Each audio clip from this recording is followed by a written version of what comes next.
रहीम अस्सलाम वालेकुम beautiful YouTube family, कैसे हैं आप सब। उम्मीद करती हूँ अच्छे से हैं और मेरी दुआ है खुश रहें, आबाद रहें, हंसते मुस्कुराते रहें। अल्लाह ताला फ़लस्तीनियों ईरानियों की गैब से मदद करे, इसराइल को नेस्त नाबूद करे, आमीन। आज की रीडिंग बहुत इंटरेस्टिंग होने वाली है कि जिन लोगों के पर्सन्स आपके साथ कॉन्टैक्ट में हैं, वापस आ चुके हैं, आपका रिकनसाइल हो चुका हुआ है और आप देखना चाहते हैं कि आगे क्या होगा, तो ये रीडिंग आप लोगों के लिए है। So stay positive. General reading होती है, सब लोग ये रीडिंग देख सकते हैं, मैरिड अनमैरिड, मेल फीमेल। बस रीडिंग देखते हुए आप लोग ओपन माइंड के साथ रीडिंग देखा करें। ज़रूरी नहीं है हर मैसेज आपके साथ रेजोनेट करेगा, लेकिन जो मैसेज आपके साथ रेजोनेट करते हैं उन्हीं को रखा करें, बाकी को जाने दिया करें। सो देखते हैं कि इस इंसान की इंटेंशंस क्या हैं आपको लेके। Now their intentions for you. Venus love offer के साथ ये वापस आए हैं और इस लव ऑफ़र में इन्होंने आपको ये रियलाइज़ कराया है कि you are special to them. Intentions close off, guarded, क्योंकि इस ऑफ़र को देने के लिए इन्होंने खुद को पहले गार्डेड रखा है, सोचा है, रेजिस्ट किया है। मे बी पहले इन्होंने आपकी मोहब्बत को ठुकराया, लेकिन बाद में इन्हें रियलाइज़ हुआ कि you were pure by heart, क्योंकि थर्ड पार्टी इन्फ्लुएंस था एंड एक्सटर्नल फैक्टर्स भी इन्वॉल्व थे, इसीलिए ये गार्डेड रहे हमेशा। तो एट दिस मोमेंट इनकी इंटेंशंस क्या हैं, तो ऐसा लगता है कि इन्होंने ऑफ़र तो दे दी है आपको, लेकिन अगेन हो सकता है कि आप लोगों के बीच में कोल्ड वार चल पड़ी है, यानी ये दोबारा से गार्डेड हो गए हैं या क्लोज्ड ऑफ हो गए हैं और इसमें थर्ड पार्टी इन्फ्लुएंस है, एक्सटर्नल फैक्टर्स हैं। और ऐसा भी लगता है कुछ लोगों के लिए ये पास्ट की एनर्जी है कि पास्ट में ये सब कुछ हुआ था और ये रीबर्थ के प्रोसेस से गुजरे हैं। ये ऐसे नहीं आए आपकी तरफ, पहले ये एक ट्रांसफॉर्मेशन को फेस करके, रियलाइज़ करके फिर आपकी तरफ आए हैं। और दूसरी तरफ हो सकता है कि ये सारी सिचुएशन आप लोगों के साथ हो रही है और इस थर्ड पार्टी इन्फ्लुएंस की वजह से हो सकता है विंटर सीज़न आप लोगों के लिए इम्पॉर्टेंट रहे और ये पर्सन अगेन ट्रांसफॉर्मेशन के फेस से गुजर कर आप लोगों को अप्रोच करें। लॉस, फ्रेगमेंटेड एंड रिजेक्शन, ऐसा लगता है कि इट्स आ डिवाइन इंटरवेंशन। आप लोग इस इंसान के बिहेवियर को अच्छी तरह समझते हैं, जानते हैं। Okay, bottom of the deck is dates, यानी कि कर्मा। इनके कॉन्ट्रैक्ट्स, करियर, कमिटमेंट्स, ये सब टेस्ट हो रहे हैं इस इंसान के। ये अपने कर्मा को फेस कर रहे हैं, तभी यहाँ पे रिबर्थ का कार्ड आया है। सो कुछ लोगों के लिए ये सिचुएशन पास्ट की है और कुछ लोगों के लिए ये सिचुएशन प्रेजेंट की है कि ये आए तो हैं, लेकिन हो सकता है कि दोबारा से आपको रिजेक्शन या फिर इस इंसान की तरफ से इग्नोरेंस फेस करनी पड़े और आपको फिर लॉस की एनर्जी में जाना पड़े। इंटेंशंस इनकी ऐसी ही नज़र आती हैं क्योंकि ही इज़ वुमेनाइज़र और she is some kind of a person कि ये आपको ऑप्शंस में रखती हैं। एनर्जीज़ देख रहे हैं आप, energies of this person after reconciliation, energies of this person. Okay, denial, maybe you are in denial phase और यहाँ पे हो सकता है किसी को बहुत वीकनेस फील हो रही है या आपकी बॉडी में शिवरिंग होती है, आपके हाथों में शिवरिंग होती है। While doing this reading I am feeling that weakness. So यहाँ पे ऐसा लग रहा है कि डिनाइल के फेज़ में है ये पर्सन, ट्रुथ को फेस नहीं कर रहे या फिर आप लोग ट्रुथ को देखना नहीं चाहते, आप इलॉजिकल हो रहे हैं। और ऐसा क्यों है? मे बी आपने ये सोचा है कि एक चांस दे के देखते हैं इसको, हो सकता है ये बिल्कुल ठीक हो गया हो सकता है कि ये white and black, right and wrong, good और बैड के दरमियान अब सही कंपैरिजन कर पाते हैं, मगर ऐसा नहीं है। You are in denial. यहाँ कुछ harsh and extreme situation create होते हुए नज़र आ रही है, but they have eyes on you. Maybe third party आपके बारे में जानती है, तो थर्ड पार्टी का फोकस भी आप पर है, इस इंसान का फोकस भी आप पर है एंड दे फैसिनेट, आपको रिकॉल करते हैं, मिस करते हैं और आपको भूल नहीं पाते ये। मगर यहाँ पे ऐसा लग रहा है कि अगर तो ये पर्सन मैरिड है तो वहाँ पर इनकी डिवोर्स फाइनल हो चुकी है, ये किसी को रिजेक्ट करके आ रहे हैं, थर्ड पार्टी को रिजेक्ट करके आ रहे हैं। या फिर ऐसा लगता है कि अगर आप लोगों के साथ इस तरह के मामलात थे कि ये बिल्कुल डाइवोर्स फाइनल हो गई थी, और किसी की तो डाइवोर्स हो चुकी है और ये 3 दफ़ा नहीं हुई है, फ़र्स्ट टाइम हुई है। तो यहाँ पे ऐसा लग रहा है कि रिकन्सिलिएशन हो सकती थी, लेकिन उस वक्त ये इंसान किसी और ही सिनेरियो और फेस में था, और इसको लगता था कि ये अब आपके साथ इतने डिफरेंसेस में आ चुका है, ये आपके साथ कभी भी रिकन्साइल नहीं करेगा। लेकिन क्लिनजिंग यहाँ पे दिख रही है। आप लोगों ने खुद पे काम किया है, मेडिटेशन की है, अपनी स्पेस क्लियर की है, अपने चक्रास बैलेंस किए हैं। या तो ये आपकी एनर्जी है या फिर आपके पर्सन्स की एनर्जीज भी हो सकती हैं ये। और उन्होंने क्लिनस किया, अपना ऑरा, अपना कर्मा क्लिनस कर रहे हैं और नेगेटिविटी को रिमूव कर रहे हैं। That is why they have return to you. So feelings क्या हैं फिर इस इंसान की? 2 of pentacles, again juggling, indecisive situation, 3 of cups, due to third party situation. यहाँ भी 3 औरतें हैं, यहाँ भी 3 औरतें हैं। 3 औरतें, 3 कहानियाँ। इस इंसान की ज़िंदगी में 3 औरतें तो नहीं कहीं।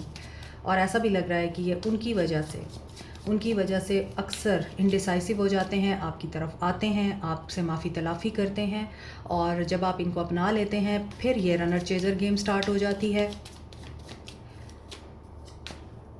सो what are their feelings? Queen of wands. ये बात वही है कि आपने जब अपने आप को पहचाना है, जाना है as a queen of wands, अपनी ग्रोथ पे और अपने करियर पे फोकस किया है। Maybe you are the architect, आप बहुत पॉजिटिव सोल हैं, एडवेंचर लवर हैं, और आपके आसपास जो दोस्त हैं आपके, they are very supportive to you. आप लकी हैं कि आपको अच्छे दोस्त मिले हुए हैं, उन्होंने आपको बहुत सपोर्ट किया। जब इन्होंने आपसे मुंह मोड़ लिया तो आपको आपके फ्रेंड्स ने बहुत संभाला है, अपलिफ्ट किया है, और आपको डिवाइन फेमिनिन बनने में बहुत हेल्प की है। आप अपने मूव्स कभी नहीं बताते, और आपको बताने भी नहीं चाहिए कि आप नेक्स्ट क्या करने वाले हैं। As a queen of wands आप गोल ओरिएंटेड हैं। आपके लिए अब वो लोग अहम हैं जो आपको इम्पोर्टेंस देते हैं। आपके लिए society, caste, culture, religion, traditions, ये भी बहुत अहमियत रखते हैं। मे बी कुछ लोग यहाँ सोशल मीडिया स्टार हैं, bold, courageous, outspoken, brave enough, how to deal with people. यहाँ भी एक लड़की डिक्टेट कर रही है, बता रही है कि आगे क्या करना है। मल्टीटास्कर, करेजियस इंसान हैं आप, और आपके दोस्तों को आपकी ये क्वालिटी बहुत पसंद है, और आपके दोस्त आपको देखकर आपसे ही इंस्पिरेशन लेते हैं। So what next for you? Feelings. तो जब एक इंसान इस कदर टैलेंटेड हो, उसको खो देने वाला ही बेवकूफ़ होगा। 10 of cups. Yes, they have come to you with the pure intention. Maybe they want you as a family. आपको अपनी वाइफ या अपना लाइफ पार्टनर बनाना चाहते हैं, अब ये अपनी फैमिली से मिलवाना चाहते हैं सन, और मे बी आप इनकी फैमिली से वाकिफ़ हैं, पहले भी आप दोनों की फैमिली से एक दूसरे को जानती हैं, या फिर हो सकता है कि रिश्ते की बात हो रही है। इसका मतलब ये है कि ये जो ऊपर एनर्जीज पिक हो रही हैं, external influence, third party situation, और यहाँ भी 3 ऑफ कप्स की एनर्जी है। ये हो सकता है फैमिली है, और फैमिली अब मान चुकी है या फैमिली इनको सपोर्ट कर रही है। This person is coming to you again as आपको ऑफ़र देना चाह रहे हैं। अब ये इनकी जो फीलिंग्स हैं, वाकई ये दोबारा से रिवाइवल में आना चाहते हैं। As a fool they want to take a new start. They are very optimistic, positive, hopeful. Sun की एनर्जी है with the 10 of cups, full contentment, happiness. They are very happy, and ये एक ऐसी soul हो सकते हैं जो अपनी फैमिली के साथ बहुत खुश रहते हैं, और इसी वजह से ये सबको साथ लेके चलना चाहते हैं। ये नहीं चाहते कोई इनसे नाराज़ हो, और ना ही आप चाहते हैं। तो यहाँ पे म्यूचुअल अंडरस्टैंडिंग नज़र आ रही है आपकी। आप गोल्स को प्लान कर रहे हैं। There is a very positive opportunity, union की अपॉर्चुनिटी है, रीयूनियन की अपॉर्चुनिटी है, मैरिज की वाइब है, और ऐसा भी लग रहा है कि यू विल अचीव दिस। ये जो पास्ट की एनर्जी मुझे दिख रही है, या फिर प्रेजेंट एनर्जी में ये पर्सन मुझे एक्सटर्नल इन्फ्लुएंस के अंडर नज़र आ रहे थे। अगर आप पॉजिटिव हैं तो everything will be in your favour. Past को भी ओवरकम कर लेंगे आप। S of pentacles. तो ये पर्सन जो भी रीयूनाइट होने की बात कर रहे हैं, वापस आ चुके हैं। They are very positive and they are determine कि अब ये अपनी बात से, अपने वादे से पीछे नहीं हटेंगे। और ऐसा लग रहा है 5 of wands. Yes, family conflict रहे हैं, इन्होंने उसका मुकाबला किया है, और बहुत तरीके से ये सब कुछ हुआ है। और यहाँ पे है 9 of cups, 9 of cups with the 5 of wands. आखिर में ये इंसान जीत गया, आपकी दुआएं जीत गई, आपकी मोहब्बत जीत गई। तो this is a perfect person right now. और जो पास्ट में था वो पास्ट में था। अगर आपको इनके ऊपर कोई डाउट भी है तो मेक योर डाउट क्लियर है, क्योंकि यहाँ ऐसा लग रहा है कि फीलिंग्स तो इनकी बहुत पॉजिटिव हैं आपको लेके। लव एट फर्स्ट साइट वाली एनर्जी आ रही है। और ऐसा भी लग रहा है कि आप लोग ओवरकम कर रहे हैं चैलेंजेस को। और आपकी इनोसेंस, आपकी पॉजिटिविटी, आपका होपफुल होना और आपका पॉजिटिव होना आपको रिगार्ड कर रहा है। और इसी वजह से ये इंसान चार्मर हो सकता है, गुड लुकिंग हो सकता है, और यू विल बी प्राइडफुल। आपको लगेगा कि yes you have done it and you have achieve it. Cancer, Pisces, Scorpio, Aquarius, Libra, Gemini, Capricorn, Taurus, Virgo, Aries, Leo, सैज,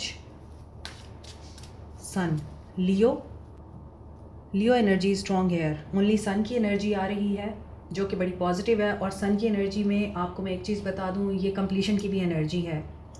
यहाँ ये लड़की कुदरत की खूबसूरती को कैप्चर कर रही है कैमरा में।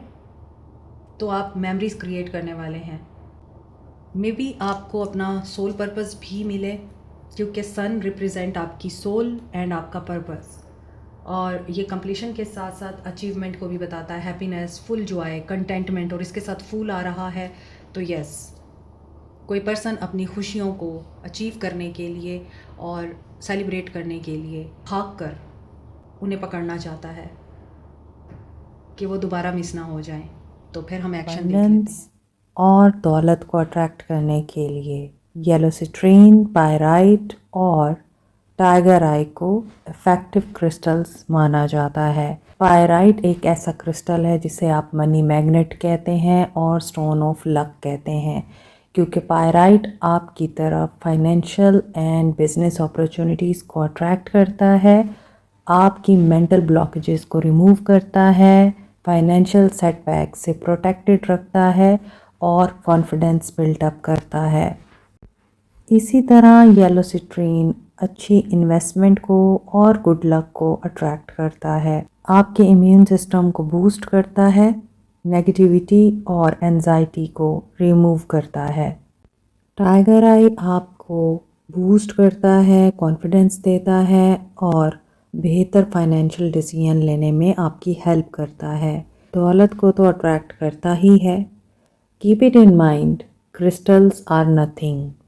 ये सिर्फ like a medicine, like a therapy आप लोगों को हेल्प आउट करते हैं, क्योंकि ये क्रिस्टल्स जिस कॉम्बिनेशन से बनते हैं वो कॉम्बिनेशन ऐसी एनर्जी या वेव्स एमिट करता है जिसकी वजह से आपकी तरफ अट्रैक्ट होती है अबंडेंस, प्रॉस्पेरिटी और गुड लक। ओके जी, एक्शन में देखते हैं ये पर्सन नेक्स्ट आपके साथ क्या करने वाले हैं। सेक्रल चक्रा अभी एक्शन ओरिएंटेड हैं, पैशनेट हैं, क्रिएटिव दिखाई दे रहे हैं और अपने पैशन को फॉलो करते हुए नज़र आ रहे हैं। Seeking the truth, hermit energy में दिखते हैं।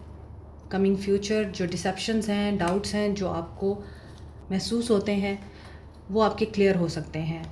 ये अब अथॉरिटी में आ चुके हैं, यानी कि एक पावरफुल डिसीजन लेने की एनर्जी में आ चुके हैं। अगर ये अथॉरिटी में नहीं भी हैं तो भी ये पर्सन फैसला लेने वाले बन चुके हैं। So they will take action according to their own desire. तो अगर इनकी विल होगी तो ये आपकी फ़ेवर में फ़ैसला लेंगे, इनकी विल नहीं होगी तो आपकी फ़ेवर में नहीं होगा। तो आप इनकी बातों में नहीं आ सकते अब कि फ़लाँ नहीं मान रहा, फैमिली नहीं मान रही, या फिर लोगों का मसला है, लोगों की बातें हैं, सोसाइटी है, या अदर प्रॉब्लम्स हैं। ऐसा कुछ भी नहीं है, सब कुछ इनके अपने हाथ में है, इनके अपने इख्तियार में है। इन्होंने बहुत काम किया है, खुद पे कन्फ्रंट किया है, अपने डर को, डिसेप्शन को और मे बी सच को ढूंढने में इन्होंने बहुत कोशिश की है और ये कामयाब भी हुए हैं। इसी वजह से वर्ल्ड के साथ यहाँ पे साइकिल कंप्लीट हो रहा है। तो एक्शन क्या होगा इस इंसान का आपके लिए? एक नया साइकिल स्टार्ट होगा, एक कंप्लीशन हो चुकी हुई है। So what will be the next action? Wow, मैंने आपको पहले बोला है कि there is a very positive vibe, कि ये आपको life partner and soul partner समझते हैं। यहाँ एम्प्रर है, यहाँ एम्प्रेस है, बीच में वर्ल्ड है। तो आप इनकी दुनिया है, ये आपकी दुनिया है। आप इनको अट्रैक्ट कर रहे हैं, ये आपको अट्रैक्ट कर रहे हैं, और आप दोनों की हीलिंग हो रही है, कमिंग टुगेदर। इससे ज़्यादा खूबसूरत रीडिंग क्या होगी? सो आपको क्या करना चाहिए? देन आपको क्या करना चाहिए? आप सोल पार्टनर हैं, आप लाइफ पार्टनर हैं, आपका नाम आपकी डेस्टिनी में एक दूसरे से यूनाइट होना लिखा हुआ है, तो फिर आपको कोई अलग नहीं कर सकता। आपका हार्ट हील होगा और यहाँ दोनों एक दूसरे की तरफ देख रहे हैं एंड एक दूसरे को बता रहे हैं कि अभी फासले हैं लेकिन ये फासले ख़त्म हो जाएंगे। और मुझे एक सॉन्ग भी चैनल हो गया आप लोगों के लिए, अब लौट चलें। आपको क्या करना है? ओके, ये दोनों साइड पे है, ये ऐसे था। Enjoy the journey. अब आपको इस जर्नी को एंजॉय करना है, डाउट में नहीं आना। रूट्स ऑफ सक्सेस, यानी आपके लिए सक्सेस लिख दी गई है, आपको फेथ रखना है। एंड इस कायनात में सिर्फ वो चीज़ पॉसिबल नहीं है जो हमें नज़र आती है, इस कायनात में वो भी पॉसिबिलिटीज़ मौजूद हैं जो हमें नज़र नहीं आती। तो आपने उस चीज़ पे फेथ रखना है, उन पॉसिबिलिटीज़ को अट्रैक्ट करना है जो आपको नज़र तो नहीं आ रही। और ये आपके लिए बहुत नामुमकिन हो सकता है कि एक ऐसा इंसान जो कभी शायद आपके लिए बेहतर नहीं था, वो बेहतर कैसे हो गया, या फिर जो चैलेंजेस थे वो ख़त्म कैसे हो गए। अल्लाह के लिए कुछ भी नामुमकिन नहीं है। So enjoy this journey, embrace the success, feel this growth. और ऐसा लग रहा है आपको क्लैरिटी मज़ीद मिलेगी। ट्रस्ट दिस प्रोसेस, ये एक प्रोसेस है जिसमें से आप गुज़र रहे हैं। और आप अगर अनसर्टेनिटी में हैं तो आपको फेथ रखना है, क्योंकि आपके सामने सारी सच्चाइयाँ पोटेंशियल के साथ बाहर आएंगी। और हमने यहाँ से जाकर इस दुनिया से इंतकाल करके एक और दुनिया में एंटर होना है। तो हर कोई प्रोसेस में है, तो कायनात की हर चीज़ एक प्रोसेस के साथ चलती है, ना ज़्यादा ना कम, ना जल्दी ना देर, डिवाइन टाइमिंग पे होता है सब कुछ। Soul messages of this person, I am in so much pain, okay, I have so much desire for you. I think ये पास्ट की एनर्जी है कि इन्हें महसूस हुआ कि ये आपके बगैर बहुत पेन में हैं, तो इन्होंने ये फ़ैसला किया कि इनको आपके साथ फैमिली बनानी है और आपको इन्हें अप्रोच करना है। सो ये सेल्फ़िश हो गए, पहले ये शायद दुनिया को देख रहे थे और आप भी इनके सामने कुछ ऐसी कंडीशंस रख रहे थे जिसकी वजह से आप लोगों को फिर रियलाइज़ हुआ है कि अपनी खुशी को अहमियत देनी चाहिए, अपने ख्वाबों को पूरा करना चाहिए। आई dream about you a lot. और इन्हें कोई एडवाइस भी मिली है, इनको किसी ने एडवाइस भी दी है। एम्परर टाइप कोई पर्सन हो सकता है जिसने एडवाइस दी है, हो सकता है ये ऑलरेडी मैरिड थे, हो सकता है ये सिंगल फादर थे। So they want you all the time and इनको खुद रियलाइज़ हुआ है कि इन्हें जो डिज़ायर है आपकी वो ऐसे नहीं है। नंबर 1 111, इस लव ने इस इंसान को आपके बारे में बहुत कुछ सिखाया और समझाया है। नाउ ये इस लव से परेशान हो गए, that's why they return to you. और इन्हें फ़ील हुआ कि आप तो इनके बारे में सोचते ही नहीं हैं, आप तो इनके बारे में केयर भी नहीं करते, तो इन्हीं को आपको अप्रोच कर लेना चाहिए। टेट्रा 1 की एनर्जी है, मैनिफेस्ट करें, क्योंकि मैनिफेस्टेशन पावर में हैं आप लोग और आप जानते हैं कि जो आप मैनिफेस्ट कर रहे हैं वो आपको ज़रूर मिलेगा और मिल भी रहा है, तो फिर डाउट करने की ज़रूरत नहीं है। Have faith, pray more and manifest what you want. Like, share, subscribe, comment, press the notification button, bell icon also. Thank you so much. Take care. Bye.